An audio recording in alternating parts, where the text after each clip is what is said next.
No, we're not going to watch a clip again. All right.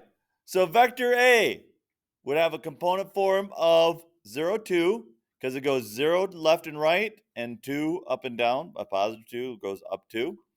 B goes 3 to the right and 0 up.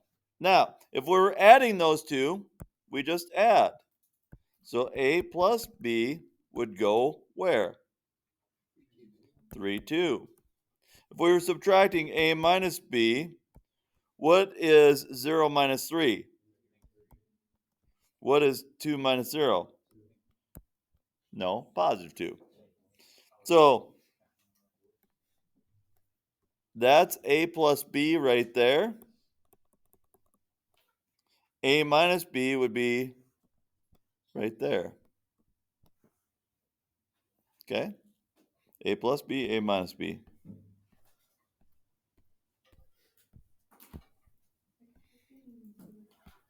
All right. This A, where is that at? 1, 4. Where's B? 5, 1. So what's A plus B? 6, 12. 6, 5. So it'd be right here. Nope. Right here. That's A plus B. What about A minus B? Negative 4, 3. Back 1, 2, 3, 4. Up 3. It'd be a shorter one. Okay?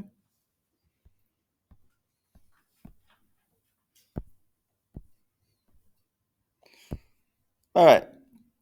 So which one of these do you think has a magnitude of 3 and a direction of 315? Well, 315 is the same as 315 has been in trig. You go 90, 180, 270, 315. But which one of these two, B or C, would have a magnitude of 3, which is about 3 long? Well, if we swing this one this way, it's down here about how long? About 6 or 7, yeah, somewhere around there. So the answer would be B, because if you'd swing this down, it'd be right at about 3. Okay. Which one has a magnitude of 3 in a direction of 180 here?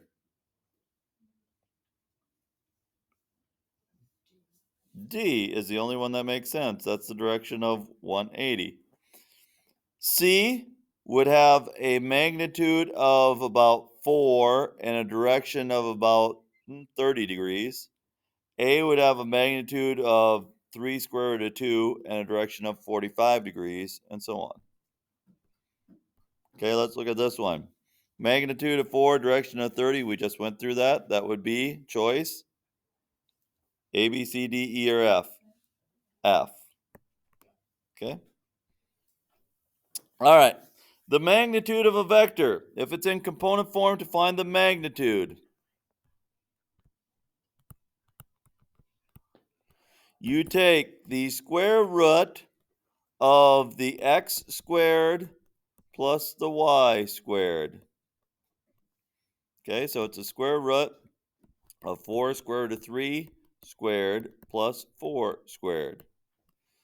Well, when you square 4, you get 16. When you square the square root of 3, you get 3. What's 16 times 3? 16 times 3? 48 plus 16 is 64. What's the square root of 64?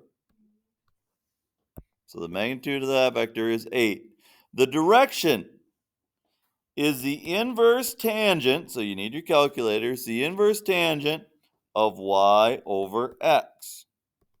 The inverse tangent of y over x. So it's the inverse tangent of 4 over 4 square root of 3. If you do the math, you should get, is that 60 degrees? No, it is 30 degrees. Okay, now, when you do this, it's with the absolute value, and then you figure out what quadrant you're in. What?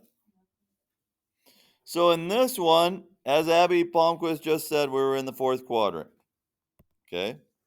So this one will be in the fourth quadrant, but we want to take the inverse tangent of 3 over 3 square root of 3, which we again get 30 degrees.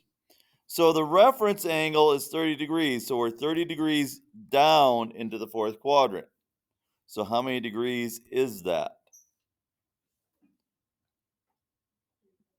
330 degrees, because there's 360 degrees in a circle.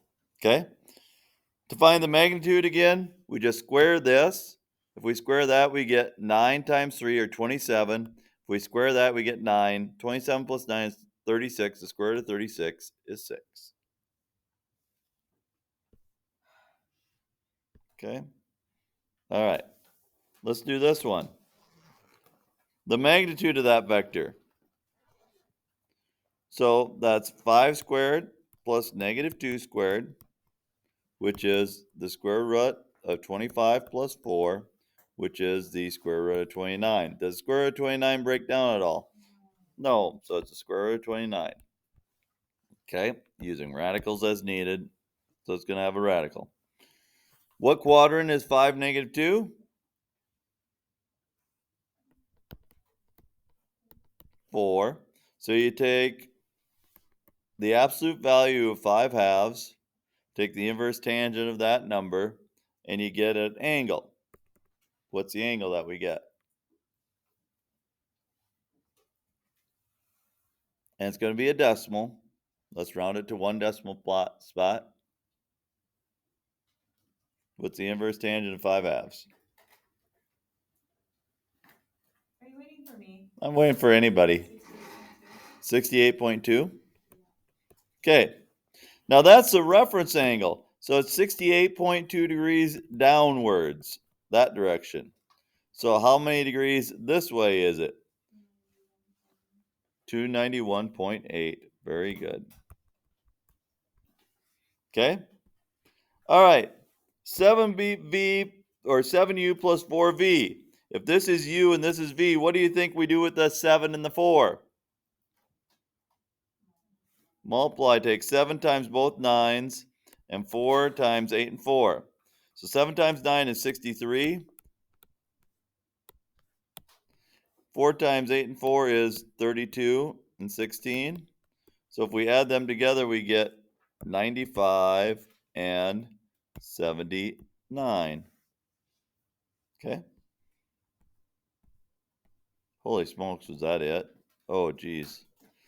This will literally, you're going to have such a long study hall today because this will literally take you about 15 minutes to do. And so you can probably do your quiz today. So I will assign it out. You guys get to work. And then when you're done, you can work on other stuff that you need to work on. That's super important. So there you go.